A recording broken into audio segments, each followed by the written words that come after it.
जी हाँ, नमस्कार।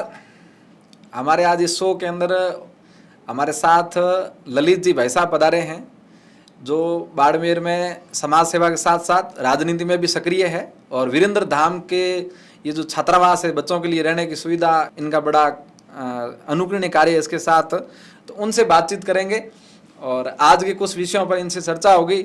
आप जरूर देखिए भाई साहब के युवाओं के प्रति क्या सोच है और बाड़मेर के युवाओं को इनकी बात को जरूर सुनना चाहिए। भाई साहब, आपका स्वागत है। धन्यवाद गोकुल जी। मुझे अच्छा लगा कि आपने यूनिक जो स्टूडियो आपने शुरू किया, इससे लोग काम धंधा करते हैं लेकिन आपने एक यूनिक काम किया। जी भाई साहब। ये आपके अच्छे से हमेशा अभी आप भी हर कार्यक्रम में एक्टिव रहते हो। अभी जो चुनाव में भी रहे थे, प्रियंका जी के साथ में भी हाँ, आप राजनीति से तो हम आपके खिलाफ रहते हैं विचारधारा में तो। बिल्कुल। प्रियंका जी आपने अच्छी लीडरशिप की थी उनके हाँ, नेतृत्व वो में। चुनाव तो जनता का चुनाव था, वो बाड़मेर के एक इमोशन था वो चुनाव। उनके जो उसमें पारिवारिक जो एहसान था वो हाँ, बाड़मेर वो लोगों ने समाज चुकाया। बाड़मेर के 36 कौम के लिए वो चुनाव ना की लड़ाई थी और वो उस चुनाव को लेकर के किसी ने पार्टी नहीं देखी। आप लोगों ने भी मदद करी, कांग्रेस के लोगों ने भी मदद करी और हर 36 वर्ग के लोगों ने मदद करी प्रियंका जी चुनाव। उसके लिए आपका भी धन्यवाद कि आपने उस चुनाव में सब लोगों ने मदद करी अपने तरीके से और सबकी बात पार हुई। जगरामपुर जी बाप जी का बहुत बड़ा सहयोग रहा उसमें, बाप जी का आशीर्वाद से ही अपन सफल हुए। उसके लिए तो आपको भी धन्यवाद है। तो आज के समय में आप शिक्षा को कितना जरूरी मानते हैं? देखो, आज के दौर में शिक्षा ही सब कुछ जरूरी, वही है सब कुछ। अच्छा। क्योंकि शिक्षा के बिना आदमी कुछ लोगों का सोचना है कि भाई एजुकेशन में नौकरी लेनी है, तो नौकरी सब कुछ नहीं है। अच्छा। अब आप अच्छी एजुकेशन होगी तो आप अच्छा काम कर पाओगे। आपके अंदर अच्छी एजुकेशन होगी तो आप जहाँ भी जाओगे आप टिक पाओगे, हर लोगों से अपना तालमेल कर पाओगे। यदि आप एजुकेशन नहीं होगी, समझ नहीं होगी, तो आप ना तो किसी काम कर पाओगे, ना कहीं जा सकते हो, ना अपनी जो सोच है, अपना जो दिमाग है। एजुकेशन बिना आप कुछ कर ही नहीं सकते हो। नौकरी जरूरी नहीं है। मतलब आप कहना ये है कि पढ़ाई जरूरी है, नौकरी के लिए पढ़ो ये कोई जरूरी नहीं है, लेकिन पढ़ाई करनी चाहिए। हर व्यक्ति, हर बच्चे को पढ़ना चाहिए, नॉलेज होगा लेना तब आप चाहिए। कुछ अच्छा कर पाओगे। मतलब पढ़ाई के अंदर आप इन्वॉल्व रहो। नौकरी के लिए पढ़ो ये जरूरी नहीं है, लेकिन पढ़ाई नॉलेज के लिए जरूरी है, जीवन जिससे कुछ भी सुदृढ़ करोगे हो। आप, काम धंधा करोगे, हाँ, कुछ भी जो भी करोगे, करोगे उसमें पढ़ाई किसान करोगे। करोगे, खेती करोगे। अब खेती है, अब आप अच्छी आपकी एजुकेशन नहीं है, अब पुराने वाली खेती रही नहीं है। हाँ। तो पुराने जमाने में लोगों के पास अपने पास खूब जमीनें थी। अब अपने पास जमीन कम है, कम जमीन में आपको ज्यादा इनकम करनी है, तो आप नॉलेज होगा, एजुकेशन होगा, आपको नए नए तरीके मालूम, तभी आप कर पाओगे। हाँ, ये भी है। खेती हाईटेक हो गई आजकल, बहुत सारी दवाइयाँ आती है। आप किस में कितनी मात्रा में बीज डालना है, कितनी मात्रा में दवाई डालनी है, क्या करना है, ये भी पढ़े लिखा होना जरूरी है। इसमें भी एजुकेशन में आप पढ़ाई के सब बिना कुछ। ये भी संभव नहीं है। सही बात है। क्या आप आजकल जो पढ़ाई कर रहे हैं बच्चे, कॉलेज के अंदर राजनीति में चले आते हैं, आप जिले लेवल पे बैठते हो, यहाँ हमेशा वही बच्चे आते हैं जो 12वीं पास करके आते हैं, जहाँ तक आपके टच में रहते हैं, तो उन बच्चों को आप क्या शिक्षा देते हैं, क्या मोटिवेट करते हैं, क्या गाइड करते हैं? तो हमारे पास यदि ऐसा बच्चा आता है या जुड़े हुए देखते भी हैं, हम सबसे पहले यही कहते हैं, देखो आपने जिस उद्देश्य से अपने माँ बाप ने जिस सपनों के साथ अपने सिटी में भेजा है, क्योंकि अपन सब लोग किसान परिवार से हैं। जो बच्चे गांव से आते हैं तो उनकी हालत आपको पता है। किसान को तो भगवान ही नहीं है। खेती हुआ है, बरसात हुई है, मौसम असंतुलन है, तो अपन माँ बाप ने दो पैसे यदि अपन को उनके कमाई उन पसीने से अपन को भेजते हैं तो उनका उपयोग करना चाहिए। आजकल जो संगति बच्चे अपने हिसाब से कई तरीके के समाज के अंदर कुर्तियाँ आ गई, उसमें बच्चे इन्वॉल्व हो जाते हैं, नशा है। तो हम तो यही कहेंगे, आप जिस उद्देश्य से आए हो, आप नौकरी नहीं लगो, ये कोई उद्देश्य नहीं, लेकिन आप कम से एजुकेशन तो अच्छी लो।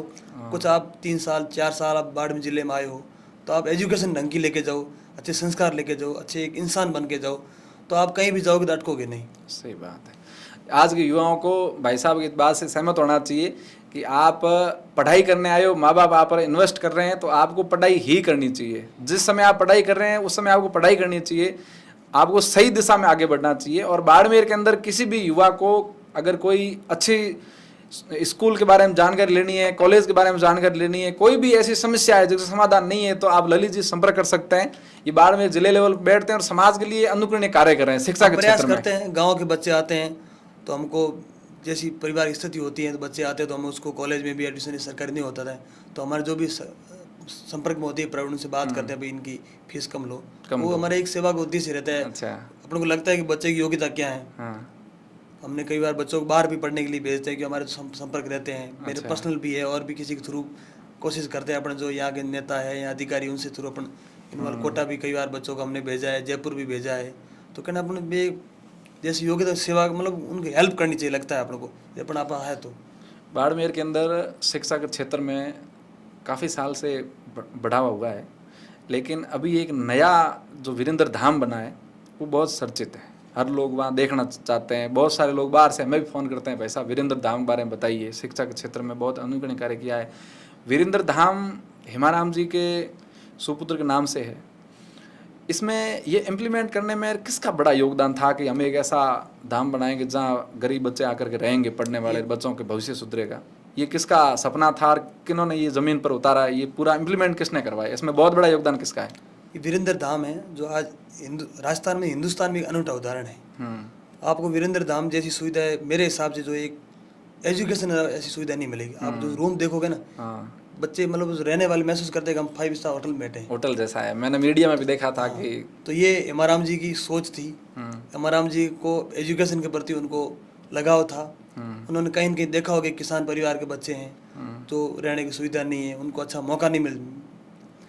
तो और उनके जो भाई है वीरेंद्र, स्वर्गीय वीरेंद्र जी की बहन सुनीता जी ने, उनका एक सपना था कि हम भी अपने किसान परिवार के बच्चों को एक होटल जैसी सुविधा दे जो अच्छी पढ़ाई कर पाए।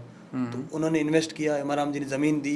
ये हेमाराम जी के पूरे परिवार का, पूरी जो ट्रस्ट परिवार का जो सपना था तो आज धरातल पे है।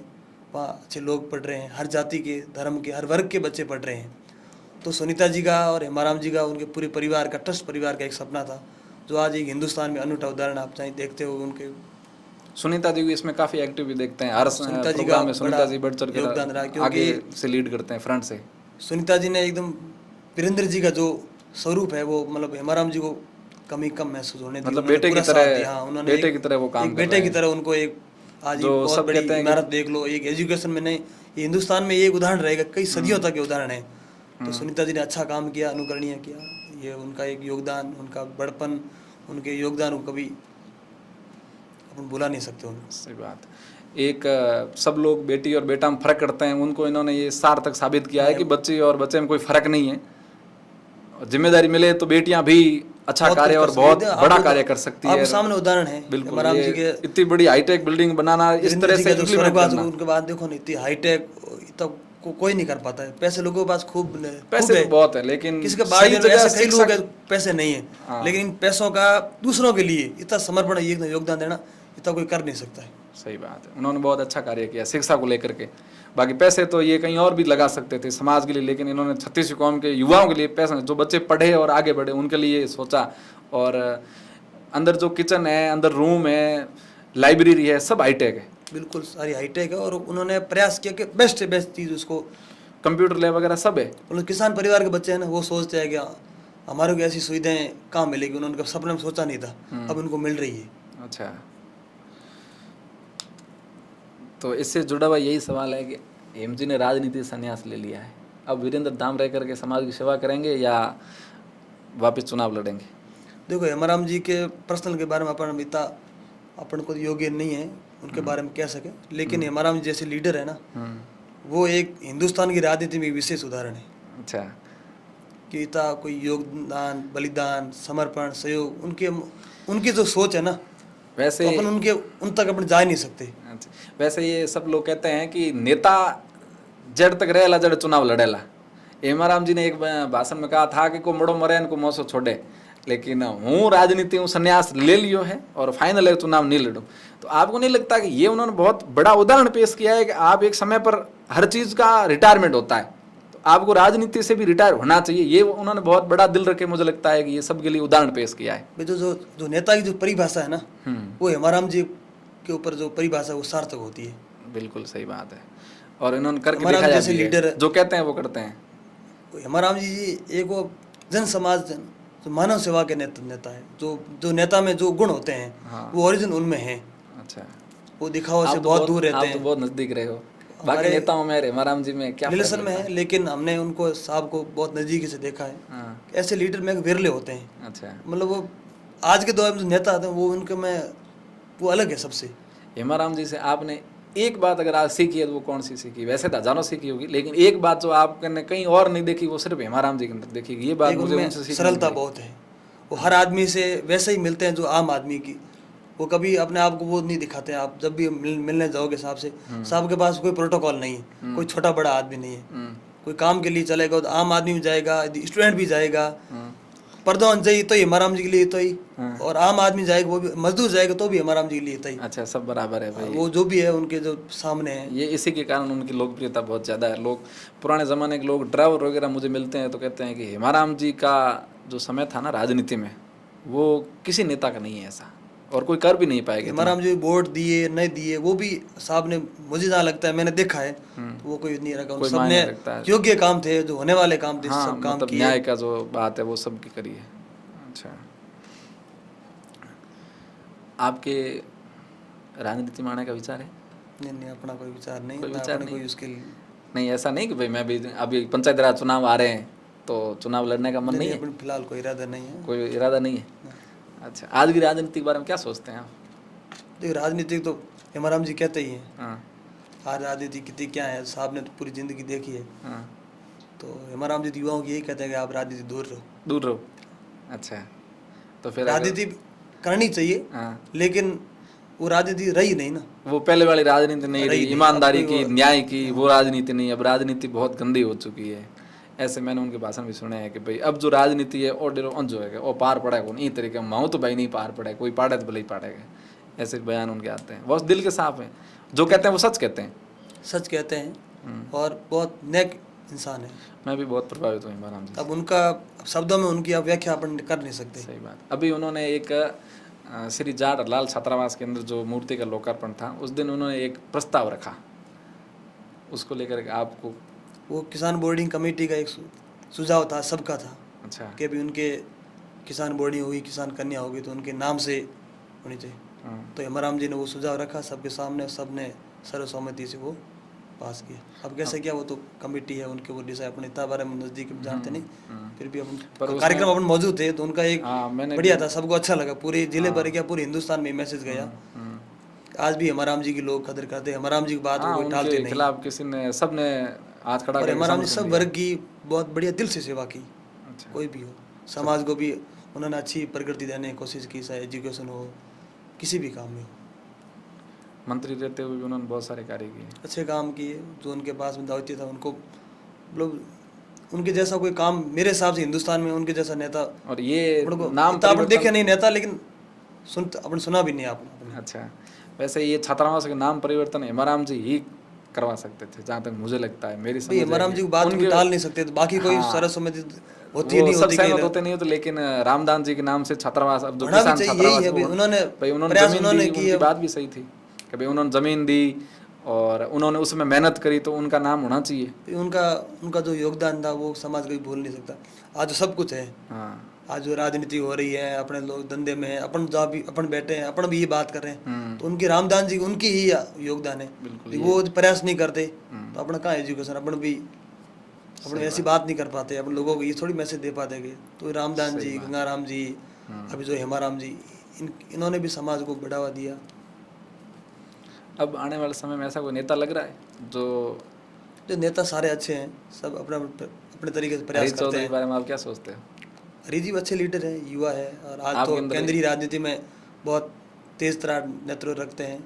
अच्छा, और अभी ये जो चुनाव था तो हेमाराम जी के नेतृत्व तो में हरीश जी ने, सब लीडर ने, उन्होंने जो कांग्रेस के जो कार्यकर्ता थे सब ने अच्छा प्रयास किया था। आज रिजल्ट अपने सामने है।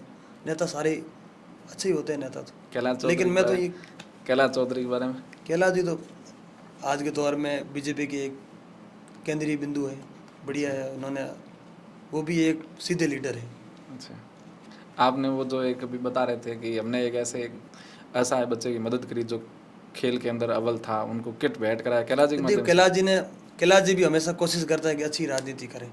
अच्छा, तो कैलाश जी ने हमेशा कभी विवादों में नहीं रहे, कभी कोई भाई भतीजावाद नहीं किया, मुझे जहाँ लगता है।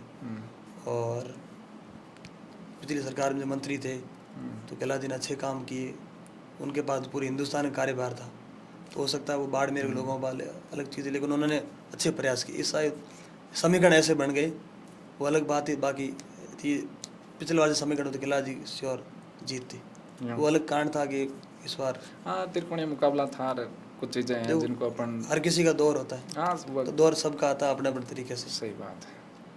चलो, आप पधारे उसके लिए बिल्कुल आपका अच्छा बहुत बहुत लगा। धन्यवाद। आपके जो वीआईपी स्पोर्ट है वो भी तरक्की करे, आप भी साथ साथ समाज की सेवा करते रहें, और चुनाव लड़ने का विचार हो नहीं, तो चुनाव- जरूर राजनीति में जाना चाहिए। मेरा ये मानना है युवाओं को अंदर जाकर के राजनीति को साफ करना चाहिए। राजनीति में अगर पढ़े लिखे और समाज सेवी जाएंगे तभी राजनीति अच्छी बनेगी। और आपको उसका गांव भी की कोई राजनीति में इरादा नहीं, अपना कोई ऐसा कोई वो है नहीं जो परिवार बैकग्राउंड, लेकिन फिर भी अपना अपने नहीं, काम में मस्त है। लड़ना चाहिए, फिर भी प्रयास करना चाहिए। और आप हमारे यहाँ पधारे उसके लिए देखेंगे आपका कभी बहुत बहुत मौका मिला तो वो धन्यवाद। अलग चीज़ है। और छोटा ऐसे ही हमारा बिल्कुल ध्यान तो रखिए। आप जो अच्छा कर रहे हो, आपने बिल्कुल, आपका बुलाया, बहुत मान बहुत सम्मान दिया, उसके लिए धन्यवाद। आपको आप आए। शुक्रिया, जी। धन्यवाद।